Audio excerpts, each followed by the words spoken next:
Hey guys, murakaza neza kuri channel yanjye my dear, my letter to my younger self. Ariho nganira ku bintu byose nifuzaga yuko nari kumenya nkiri mutoya. Ubwo nganira ku bintu bitandukanye harimo nko kwita ku musatsi, ku ruhu, ku mubiri muri rusange, nkatanga n'ama tips n'ama tricks y'ukuntu wakemura ibibazo bya buri munsi umuntu acamo. Ubwo niba wumva ibyo bintu ari ibintu ukunze, please do subscribe. Uyu munsi ndaza kuganira ku bintu umuntu ashobora gukoresha kugira ngo yisukuremo hagati ku munsi, yaba ari ku ishuri, ku kazi, nko ku munsi ushyushye wumva ufite ibyuya ushaka kwisukura kugira ngo utagenda wica amazuru y'abandi. Njye nkoresha ibintu bikeya kubera yuko nkeneye kuba ari ibintu bikeya nshobora gutwara mu ishakoshi buri munsi ngiye ku ishuri cyangwa se ku kazi, kugira ngo nshobore kwisukura, nshobore kuba nyine nkagera ku kazi, nkava ku kazi meze neza numva mfite isuku. Kubera ko iyo wumva nawe udafite isuku ihagije, uba wumva nta confidence ufite mu mubiri uba wifitiyemo, uba wumva ugenda nyine nawe wihishira. Niko ubuzima bumeze rero. Ubwo tugomba gushakisha uburyo butandukanye bwo kugira ngo umuntu yisukure aba ameze neza kuva ku mutwe kugeza hasi. Ikintu cya mbere ushobora gukoresha ni baby wipes. Njye nkoresha izi ngizi. Nkuko mbivuga mu mavideo yanjye yose, marike nta kintu ivuze. Icyangombwa ni uko ugira baby wipes zitarimo parfum. Nkoresha nyine baby wipes zisanzwe zitagira parfum. Kubera impamvu mvuga yuko zigomba kuba zitagira parfum ni uko uzihanagurisha no ku gitsina, kandi kirazira kuzajya dukoresha amaparufe ku gitsina cyacu. Kirazira gukoresha parufe ku gitsina cyacu. Kirazira kuko iyo ukoresha amaparufe atuma yangiza ya environment yo mu gitsina cyacu, hagatuma noneho hanuka. Ugomba kujya kwa muganga. Please sukazigera ukoresha ikintu cyari cyo cyose, cyaba ari isabune cyangwa se yaba ari isabune, yaba ari ayo ma baby wipes, yaba ikintu cyose ukoresha ku gitsina si kizigere kigira parufe. Kandi ikindi nanone suzigere mukazajya mwoza mu gitsina mindani, ni hanze ku minwa gusa, kuri rwa ruhu rwo hanze nyine inyuma gusa. Mu gitsina indani ntukazajya ugerayo kuko ho hariyoza, hafite systeme yaho, nta mpamvu yo kwinjiramo, hihorere. Ariko hanze ni uruhu nk'urundi, ariko rwo ruba ruri sensitive. Ni uruhu ruba ruri sensitive, ugomba kurwitaho, ukoga, ugakoresha nk'isabune, ariko isabune nanone itagira parufe, itagira umuhumuro. Nako isabune isanzwe irahagije.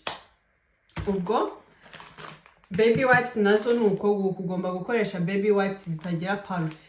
Ubwo fata baby wipes gutya, ntabwo ari karekare cyane, ngafata gutya nkakazinga mo kane, maze ubundi nkahanagura neza mu kwaha, hanagura nko mu kwaha hano, ubwo ko kakaba kararangiye. Nkafatana n'akandi nkanagura munsi y'amabere, munsi kwako naho nkunda kugira ibyuya.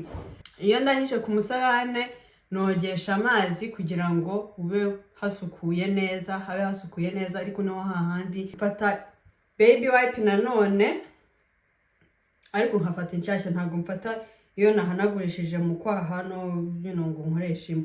Mu kwaha nkoresha imwe, munsi y'amabere nkakoresha iyindi, no mu kibuno nkakoresha iyindi, no ku gitsina nkakoresha iyindi. Ubwo ndafata imwe, ubundi nkahanagura ku kibuno neza ku buryo numva nyine hafite isuku, ubundi iyo ngiyo nkayijugunya. Kandi ikindi zimukajugunya izi ntuza baby wipes muri toilette, zifunga toilette. Ubwo ni ukuyifata ukayijugunya muri puberi, ugafata iyindi baby wipe nayo ukayizinga neza, ugahanagura imbere ku gitsina neza, ubundi ugahindura ikariso. Koresha ububage nk'ubu bw'igikarito nyine. Uko ntekereza ko ari plastique. Nkoresha ububage nk'ubu aribwo nshiramo, ntwaranamo ikariso. Mba nayifashe ikariso isanzwe kugira ngo nzinge ikariso neza ndayifata nkayizinga gutya kugira ngo ifate umwanya mutoya mu ishakoshi yanjye. Ubundi imbere hasi nkafata nkayikunja gutya na gutya, bavuze ubundi ukagarukamo hahandi hagati wagize ukasunika ukagenda gutya. Uku niko mama nanjye yanyigishije kuzajya nkunja ikariso yanjye kugira ngo ifate umwanya mutoya.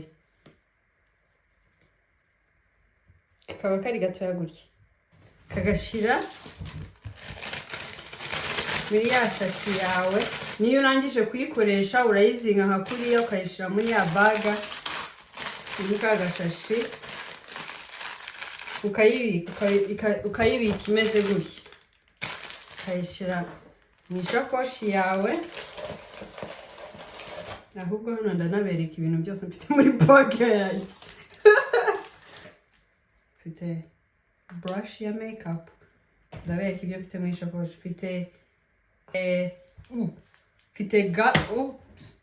Mfite gum imwe ebyiri, mporana gum na krogati n'uburoso bwa makeup na vaseline yo gusiga ku munwa. Anyways, urafata ya kariso yawe ukayizinga neza ukayishira mu ishakoshi kuko ifata umwanya mutoya iyo uyizinze kwa kundi. Warangiza ya baby wipe yawe nayo ukayishira mu ishakoshi. Urana kwikwiramo neza, kandi iyi shakoshi ntabwo ari ishakoshi nini, niyo shakoshi nkoresha ku kazi. Wamara guhindura ikariso ukafata ya kariso yawe ufite ukayishira muri ka gashashi nyine kajemo inshyashya, ukayishira mu ishakoshi ukayijyana mu rugo nyine ugafura. Nawe urabyumva. Kuvuga ku byo nzi kubera yuko kandi niba simu judging, okay? Twese turi kwiga hano.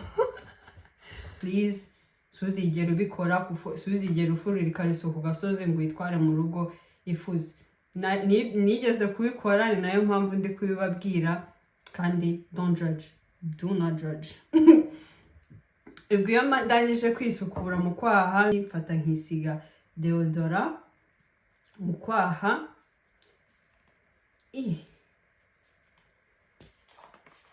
Iyi deodora ntabwo ntekereza yuko byoroshye kuyibona kuko njya nyibona kuri botike imwe, ariko ndaza gushiraho amadeodora atandukanye hano kuri screen atandukanye umuntu ashobora kugerageza. Ntekereza yuko aba yoroshye kubona nimutabona iyi ngiyi nkoresha.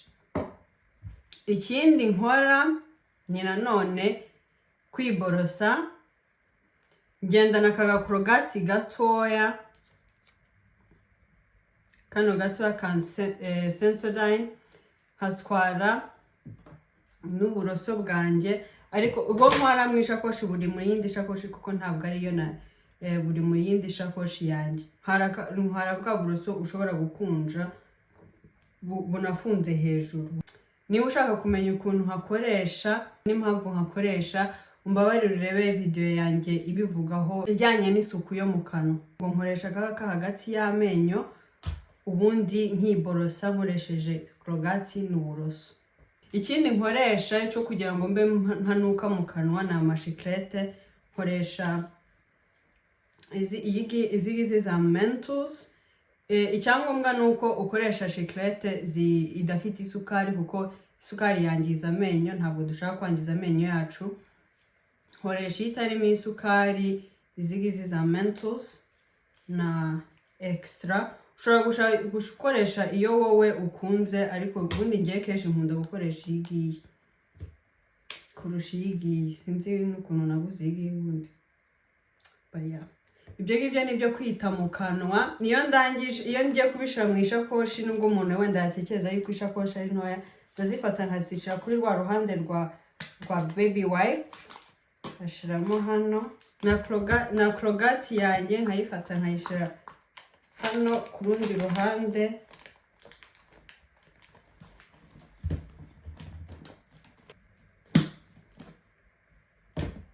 Ikindi ushobora gukora ni nko guhindura umupira cyangwa se umwenda wo hejuru kubera yuko uba wenda wabizi ibyuya cyane, kugomba guhindura umwenda.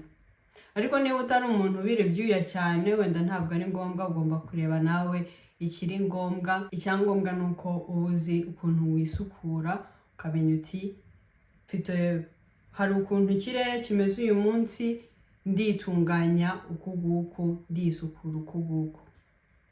Ngo rero ayo niyo matips yanjye y'ukuntu niyitaho mo hagati mu ku munsi, nkisukuramo hagati ku munsi kugira ngo nanjye mbe numva mfite confidence kandi nanjye mbereye bagenzi banjye neza. Kuko kugira isuku ubundi ni no kugira ikinyabupfura, kubera yuko iyo unuka ntabwo wowe winukira, ntabwo ushobora kumenya yuko wowe unuka, ahubwo ubunukira bagenzi bawe nibo baguca bakabati zora mukobwa, uzi wa muhungu, nibo ubunukira, ntabwo wowe winukira. Ubwo rero nko mu kugira ikinyabupfura nk'uko umuco wacu witwigisha, tujye tugira ikinyabupfura, tujye dutekereza kuri bagenzi bacu, natwe twiyiteho. Uretse ko atari no gutekereza kuri bagenzi bacu gusa, natwe tugomba kwitekerezaho uburyo, kuko kugira isuku ni ukwigira icyubahiro, ni no kugirira bagenzi bacu icyubahiro. Ubwo niyo wafata uwo mwanya, wafata iyo minota 10 yo kugira ngo nawe wisukure, ugenda muri societe ufite confidence, ugenda muri societe, ushobora guca mu muhanda wisanzuye nawe utari kugenda wifatira kubera ko ubizi yuko ufite isuku ihagije. Muzabe abantu bitera parufe kubera utangira kumva unutse ugatera parufe, kuko parufe ntabwo ikuraho umunuko. Ugomba gukuraho umunuko mbere yuko witera parufe. Parufe ni inyongera, ntabwo ikuraho umwanda. Ubwo tugomba gukuraho umwanda, maze ubundi tukabona kwitera ayo maparufe, tukabona gukoresha izo deodorant, tukabona gushiraho ibyo by'inyongera nyuma, ariko fondation tuyifite nziza. Murakoze kureba video yanjye. Aya niyo matips mfite yo gukora isuku mo hagati ku munsi ukoresheje ibintu bikeya bishoboka ushobora gutwara mu icakoshi yawe ntoya buri munsi.